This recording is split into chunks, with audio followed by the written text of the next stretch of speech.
Good evening, ladies and gentlemen. I'm going to speak this evening on common knee problems when skiing. So the title of my presentation is Beware the Slippery Slope.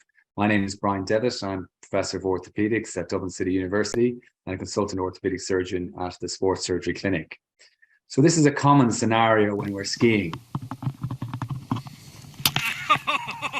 So if you've friends like those, who needs enemies? You're right. So I'm just going to replay this video clip in slow motion, and you just see how a common knee injury can occur.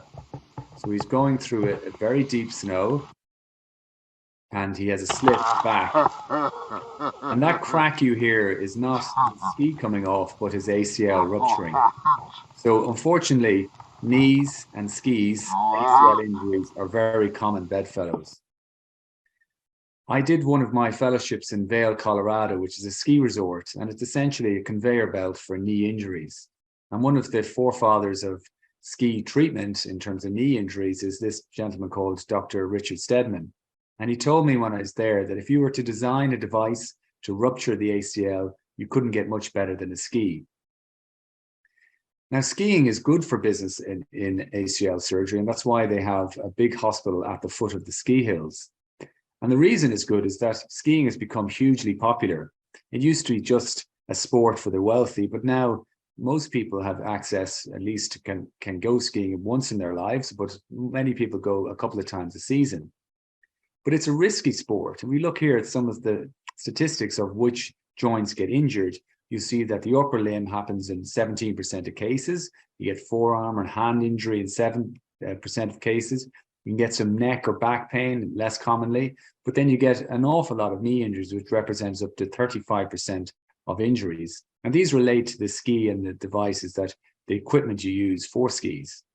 So if you think back to the olden days when people used to strap themselves in their boots to 2 wooden planks and go down a mountain, things have advanced quite a lot with respect to knee injuries and equipment and skiing equipment. We have a boot that's fixed, and the boot allows a little movement at the ankle, but it's fixed to the ski.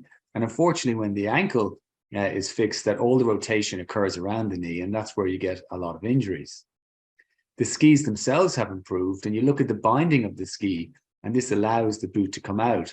So when you're going to a ski to get fitted for skis, they'll often ask you your level of expertise, being novice, advanced, or expert. And really what they're doing in this scenario is they're tightening your boot, or the din, they call it, to the extent to which you have to move or pivot for your boots to come out of your skis. So expert skiers have their boots fixed into the skis, and therefore, if there's any twisting, it goes through the knee and the boot doesn't come out. So if you're anyway apprehensive when you're going to get your skis fitted, ask them to keep the din low so your boots can come out of the skis and not your ACL rupturing in your knee. We also recognize that terrain and the conditions are very important for knee injuries. And obviously steeper slopes or heavier snow or slushier snow can be developing injuries. We also know that skiing is often, the après ski is quite popular. And it's when you combine alcohol with risky behavior that you can get unpredictable behavior. And this is often very common in ski resorts and is a major source of ski injuries. So when we look at the specific type of mechanisms, and these are often involuntary, and particularly when you're starting, you can't stop it, but you very much see the person leaning back on their skis, the skis off balance, your hips are below your knees, or your uphill ski is unweighted, and these put an increased torque or twist through your knee, which can cause some injuries. So the key issue in terms of avoiding injuries is getting lessons and sticking to your ability level so that you can decrease the risk of twisting your knee if you're in a slope that you're not experienced or able to manage. We also know the unpredictable behavior with drinking, and that can be a huge factor, as I've previously mentioned. Drop.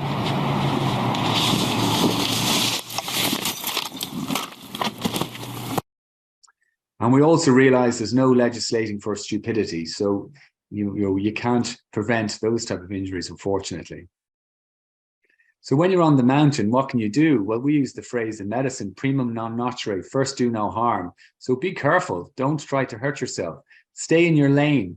Don't ski beyond your level of expertise, which is really critical. And oftentimes it's a husband or a boyfriend bringing their partner up on the slope that they're not able for. So do stick to your level of ability, because it's really important. Beware the hazards when you're on a slope. There's lots of people on the slope. You need to slow down. The uphill skier is responsible for avoiding the downhill skier. So it's really important that you are aware of your surroundings and those people who are surrounding you. And sometimes it's not just on the slopes, it's getting to the bottom of the slopes where injuries can occur. And I think that was more of a head injury rather than a knee injury, but equally someone is going too fast and not being aware of the hazards in their environment. So return to your comfort zone. It's often best when you're starting off, particularly in a week's worth of skiing, that you start easier, get your ski legs, as we refer to it as opposed to going right up to the top of the mountain on the black slopes. So when we're in the clinic, unfortunately, when people injure themselves, they may need to be taken down from the mountain by the ski rescue, and they're often reviewed in one of the ski clinics at the bottom. But when you're in the clinic, as we assess people, we normally aren't doing it on the mountain, that we have the cold light of day, which allows us to assess things more appropriately. So this is an article I really feel is very effective in terms of how to manage someone with a knee, but it was written in 1964 by a gentleman called Professor Apley, and it's referred to intelligent kneemanship. So I'm going to give you some of the hints and tips that we as surgeons utilize when we're assessing someone who's injured their knee following an injury. So first, we take a history. So to listen is to learn. We all pay lip service to a careful history, but how many of us are patient enough to elicit one? So this is the real key. When you're taking a history, you want to figure out what happened to the person on the slopes. So typically they involve a twisting injury where they may hear a pop, like we saw in the video earlier on. We ask for the patient, or could the individual ski down the mountain? Typically, if you can ski down the mountain, the injury may not be too severe, but if you're taken off the mountain, it likely is. We also want to recognize, did the knee swell up within 12 hours of the injury? And that would give us a good idea that normally if you have swelling, it relates to bleeding. And if you have a knee that's bleeding, it typically indicates an ACL injury or something quite severe within the knee. We perform a clinical examination. So this is really important you do this appropriately. And this is another quote from this article: to look at only one knee is absurd. Man is biped, and how considerate of nature to provide a normal for comparison. But nature did not provide trousers, and these must be removed. So you often come to a clinic, and I insist the patients wear shorts so I can see both legs, so we can compare the good side with the bad side. It makes for a much more accurate clinical examination.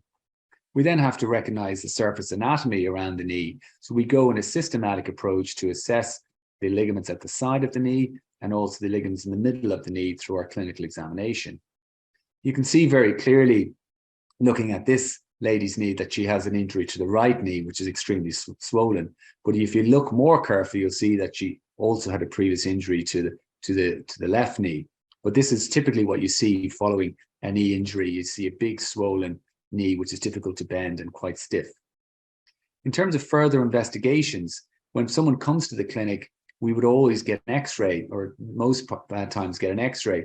And the x-rays can be very helpful. I'm going to show you on this x-ray where you see there's a little flake of bone just on the outside of the knee, which indicates that that person has torn their ACL. More commonly, however, we get MRI scans, and these are hugely important in terms of looking for knee injuries. We see this area of whiteness within the bone, and this indicates a bone bruise. So there's two areas of bone bruising, one on the femur here in the middle, and another one at the back on the outside. So if you imagine at the time of that injury, this part of the bone in the femur was in touch with that part of the bone on the tibia. So for that to happen, something has to give, and that's typically the ACL. You can use ultrasound, however, with the advent of MRI, it's not as effective, and it's best for superficial injuries.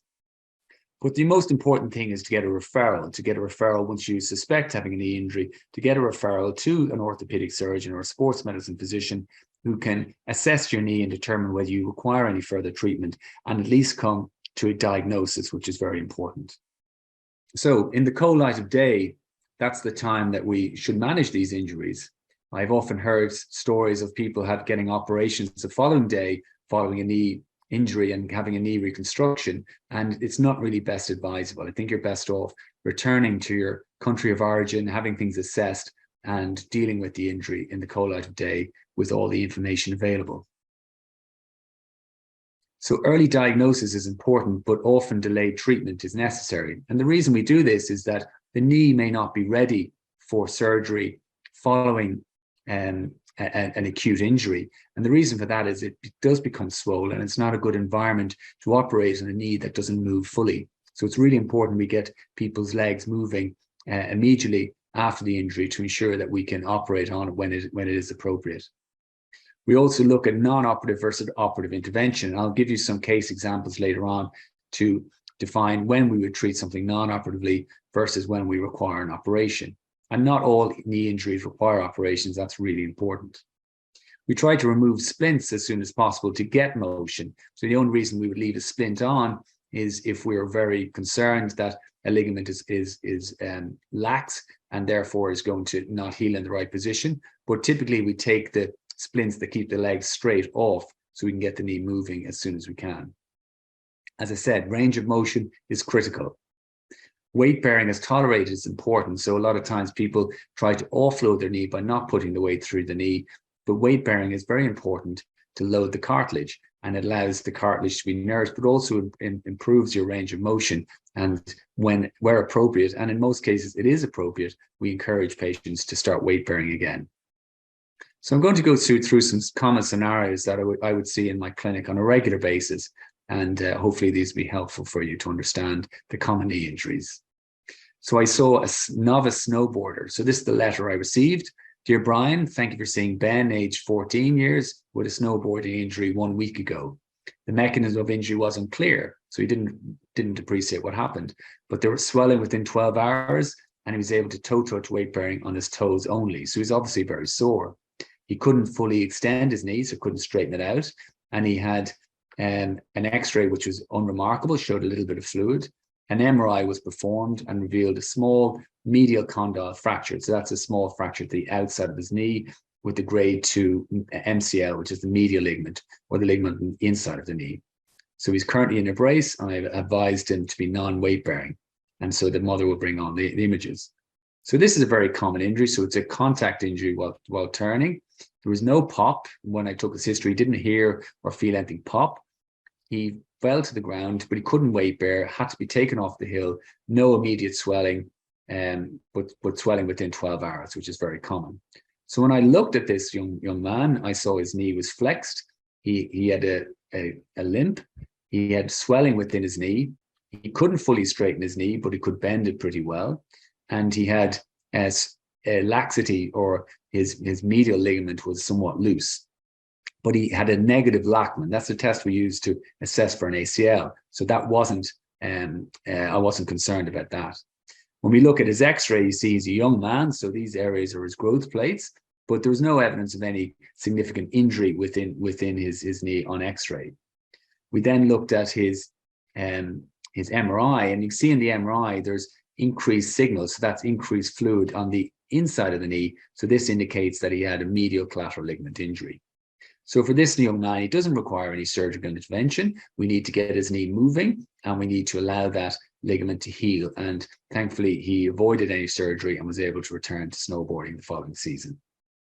This is just an example of his ACL being intact, and it's this nice ribbon-like structure going from the tibia all the way to the femur. So that was absolutely fine.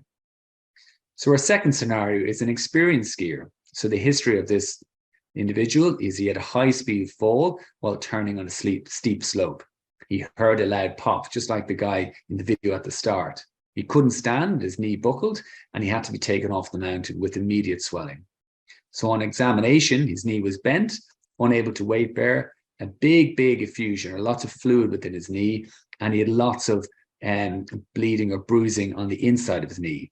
So when I examined him, his knee was opening up hugely on the inside. So he had a big medial sided or inside knee injury, and the Lachman test, his ACL, was positive. So looking at this guy's X-rays, he doesn't show any significant injury on X-ray on the left, which was the uninjured side. But you look on the right, he has this flake of bone on the right side, which indicates that he has torn his ACL. So we look at his MRI scan. First of all, you see the whiteness within the knee. So this is his femur here. This is the tibia. and you see all this fluid within his knee, which indicates he has bleeding within his knee. And if you look at this structure here, which looks a bit like a bow tie, that's his meniscus. So that's sitting off the back of his knee. So that indicates that his tibia is too far forward. So he's torn his ACL. And you can see that here. This is the ACL. So we saw the previous image with a nice ribbon, and you can see that there's no continuity of that structure. So unfortunately, he's torn his ACL. And he also has a big medial sided injury or inside injury, where this should be like a black line, but it's gray, and there's lots of fluid around that area suggestive of a big injury.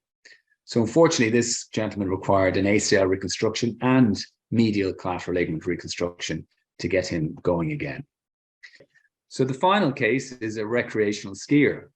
So the history of this individual is that he had a twisted knee. He twisted his knee trying to remove his boots from the bindings. So we've often seen this scenario where you're tired at the end of a long day and you get lazy and you twist your boot to get out. And he felt a crunch at this time. He used a different form of analgesia, however, to what we recommend. And he said it was fine after a while. So he managed to persevere. But the knee became very painful that night. But he did manage to ski on. He said he lasted the week through gritted teeth. So the examination showed a normal alignment of the knee, but he did have a limp while walking. There was some fluid within the knee, but the range of motion was excellent. However, once I flexed his knee to the maximal extent, he did have some tenderness over the inside, and all the ligaments examination was normal. So we look at this MRI scan here, and we see the inside meniscus, or the shock absorber, and this should be like a black triangle like we saw previously, but you see that this white line through the meniscus. And based on this individual's symptoms, they had a lot of displacement of that meniscus and was causing some issue. So unfortunately, they had to undergo an arthroscopy and just remove the torn portion of the meniscus to get them back on the mountain the following season. And this is just a view from the side where you see that that meniscus has flipped and it's stuck down the outside of the tibia here, which causes quite a bit of discomfort. And unfortunately, these type of injuries aren't going to heal with just rest, as you have a displaced fragment, which is the key factor. So thank you very much. I would urge you to be cautious on the slopes and ski within your level of expertise. And if you are injured, however, we're very happy to see you, and we'll hopefully get you back on the slopes as quickly as we can. Okay, thank you very much. Hi, welcome back, Brian. Thanks for a great talk, and we still have a lot of questions coming in. So a lot of people are asking about braces and taping, you know, some of the meniscus tears or just some way to support the knee. So we'll try and answer them in one question, I think. If you want to talk to us about, someone's mentioned kinesiology tape and various different braces. So just to give your opinion on those, Brian. Personally, I don't think there has been any studies to show that braces actually reduce the incidence of injury or protect from re-injury following surgery. And certainly I've no experience with kinesio tape, and Andrew might answer that later. Yeah. But from my perspective, there is somewhat of a psychological element to it as well. I think it does offer a little bit of feedback for people so they can feel a little more confident and comfortable in a brace. And if it's not doing any harm or restricting your movement, you know, there's no harm in it, but it doesn't have the ability to reduce your injury rate, in my opinion. Okay, thanks. Andrew? Yeah, I think that's kind of the key message. It's not the golden bullet, you know, to preventing a knee injury. And I certainly wouldn't be putting all my hope in a knee brace and preventing an injury. You want to be kind of physically ready for skiing. But as Brian said, the psychological impact or the psychological part of it is also a massive part, you know. So if the patient's happy and it's not doing any harm and they feel it benefits them, then it does benefit them, you know. Okay, thank you. What's the best way to warm up to prevent a knee injury before going skiing for the day?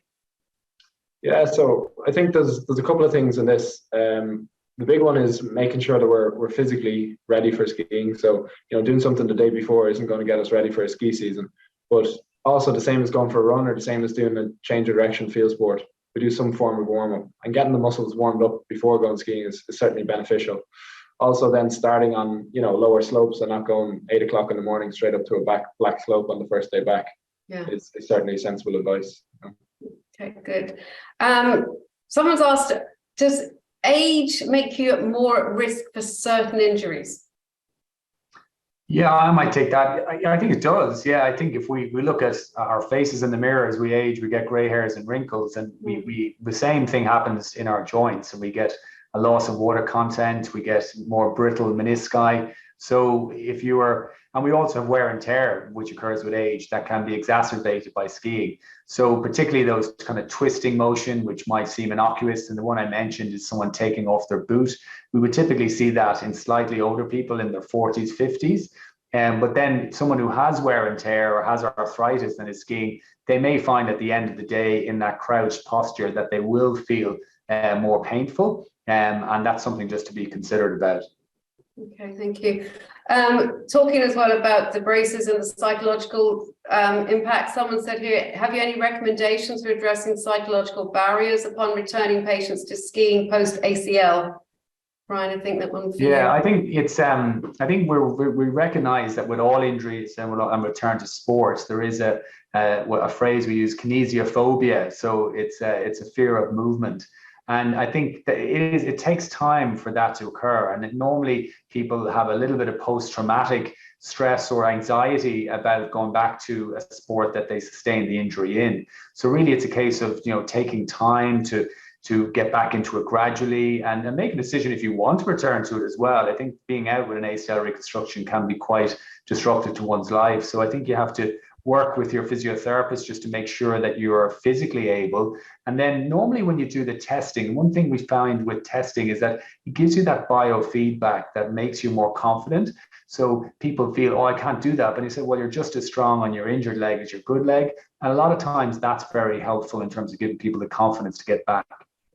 Okay, thank you. Andrew, patient, he says he's fluid on the knee after overdoing exercise for 2 weeks ago. He's got a skiing holiday coming up in 4 weeks. How can he speed up getting the fluid out of his knee?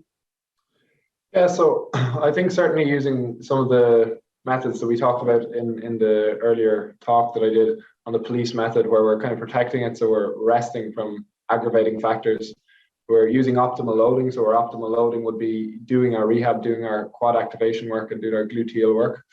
And then the other side of it is kind of our ice compression and elevation to try and reduce the fluid. But the second arm, I suppose, to that we can also use, and Brian might have more thoughts on this, is anti-inflammatories or medication to assist with that. Okay. Yeah, I think that's excellent advice. And then, from our perspective, we often, if you consider the fluid in your knee is like smoke, we want to find the fire. We want to figure out why you have fluid in your knee. Now that can be as innocuous as a little twist or a bit of what we call synovitis or inflammation, or it could be a meniscal tear or something more serious. So, what I would certainly recommend is taking some anti-inflammatories for a period of time, provided you know contraindications, and just see how that fluid settles. A lot of times, if it's just something innocuous, it will settle reasonably quickly. But if it's persistent or it's recurring or you're giving pain in the joint line, I think then you probably need to have further investigations just to see what the source of the fluid is or where the fire is, essentially. Okay. Brian, does snowboarding, is it considered to be any safer than skiing?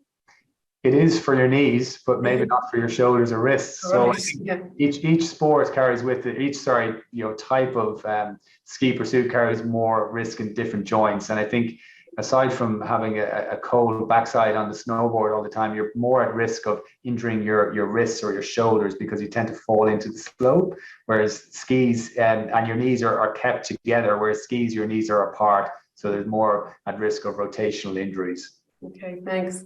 Andrew, I have degenerative osteoarthritis in both knees. During skiing, I wear a knee brace and take any anti-inflammatories. Avid cyclist, so fitness and core is good. Is there anything else I can do to combat post-skiing pain and stiffness? Yeah, so I think a lot of that comes down to, perhaps every sport carries different strains and different stresses on the body, and skiing is quite unique in that it's kind of classed as an extreme sport. And we can be quite fit from maybe a GA point of view, a rugby point of view, or a cyclist, but do a couple of days on the slopes and we're pretty wrecked after it, So I think it just comes down a lot to that conditioning point of view, and a lot of that is centered around the quads and perhaps aerobic fitness as well. Okay, thanks. Brian, someone here, they've just come back from a skiing holiday, they're 54, they do need 2 knee replacements, they're considering getting them done this year as they really want to ski again. Is this achievable, or am I too young to get my knees replaced? I have been told they're bone on bone. Yeah, I think, you know, from a knee replacement perspective, we take in each individual as they come in terms of, you know, what symptoms they're getting. I think the fact that someone's able to ski is a very good sign in terms of their level of function. One of the real indications for someone who we would do a knee replacement on is how much it's affecting their quality of life, and do they have pain at night? That really is the key factor for me. So if it's affecting your quality of life greatly, and then you maybe require a knee replacement even at a relatively young age, at 54. But if you're functioning very well, you know, knee replacement is not without risk as well. And we find that younger patients don't always do as well as older patients. And so that has to be taken into consideration. So I would certainly advise this person to have a consultation with their surgeon, look at the risks of surgery, weigh up their expectations of what they want to do, because you're not guaranteed to get back to skiing, but there's certainly a good chance you would. But you want to do it at the right time, and that's the key with any knee replacement surgery. Okay, thanks. Another question, Andrew. On average, how many weeks pre-operation physio is required? Yeah, that's an interesting one. So a lot of the things that come down to this is kind of objective testing and how the patient is performing themselves. So rather than a definite timeline of you need 6 weeks, it's more so how long does it take to get what we call a quiet knee, where we can maintain full extension, getting the knee fully straight, maintain a knee bend the same as the other side, and have good quad muscle activation in that we can lift our leg, straighten that leg straight up off the bed.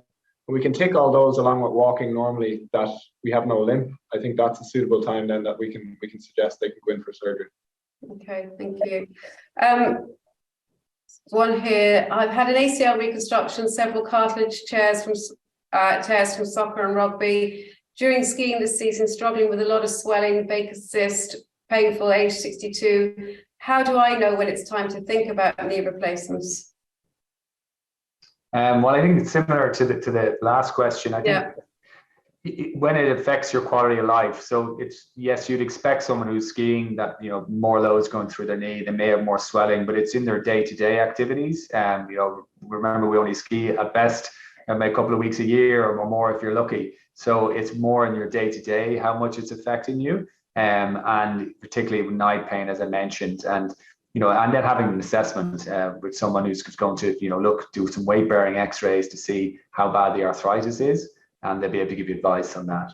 Okay, Andrew, would those rehab exercises be beneficial for a patella injury?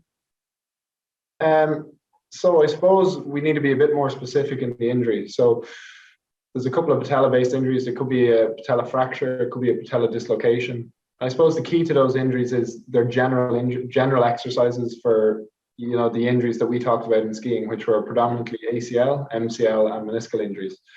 But if we want to tailor them to a patient outside of those arm of injuries, it'd be pretty important just to get a tailored program by a physiotherapist on that, because it's very hard to give general advice on an injury when we haven't assessed them. Yeah, lovely, thank you. Someone's saying, we've spoken about when to go back after an ACL surgery, but they're saying if they don't opt for surgery and it's non-operative ACL management, how long then should they return to skiing?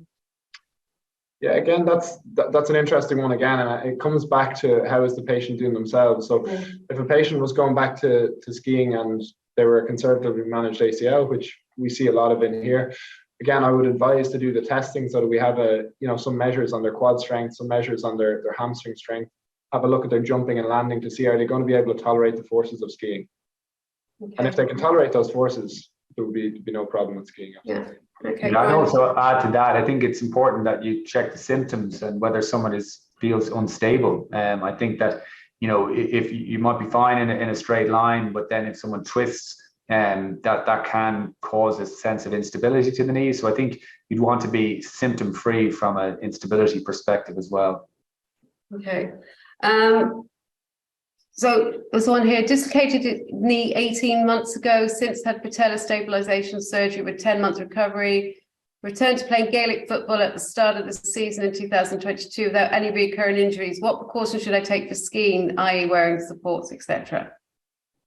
Yeah, that person seems to have done very, very well following surgery, which is successful, and be able to return to sport. So if they have a good level of fitness and they, you know, good glute and quad strength, I would think that they should be able to return to skiing. And I wouldn't advise any precautions if they're fit and healthy. Okay. Someone just said, do you see an increase in ACLs in females compared to the males? From skiing or from other sports? Yeah, we certainly have seen an increase in female patients, and I think it's been a big epidemic in Australia where I was recently working, and there was a huge increase as more women were playing ladies AFL, so yeah, we see it a lot, and we see it in younger patients as well, quite a lot. With skiing, it's like a conveyor belt for ACL injuries, whatever the gender. So it's a very a common injury, unfortunately, both genders. Andrew, what is the importance of flexibility in comparison to strength training for rehab for skiing? Yeah, so I suppose kind of the two of them go hand in hand. You know, the stronger we are in our muscles, the more range or the more flexibility we tend to have. So both of those kind of go hand in hand. I wouldn't pick one over the other. I certainly wouldn't work on a stretching program when strengthening is what we want. You know, strength would outweigh the flexibility arm for knee injuries in skiing anyway. Okay, lovely. I think that's it, guys. Thanks so much for joining us tonight, and thanks everyone else for joining us. So we have our next talk is on the 21st of March, and that's Fitness for Life, and that's golf related, but you can also join in if you have any other issues with Fitness for Life that really pertains to all sports. We will be sending a survey out, and as I said, all these talks are on our website, so you can go in and have a look at them afterwards, or direct other people if they're interested to them as well. Thanks very much for joining us.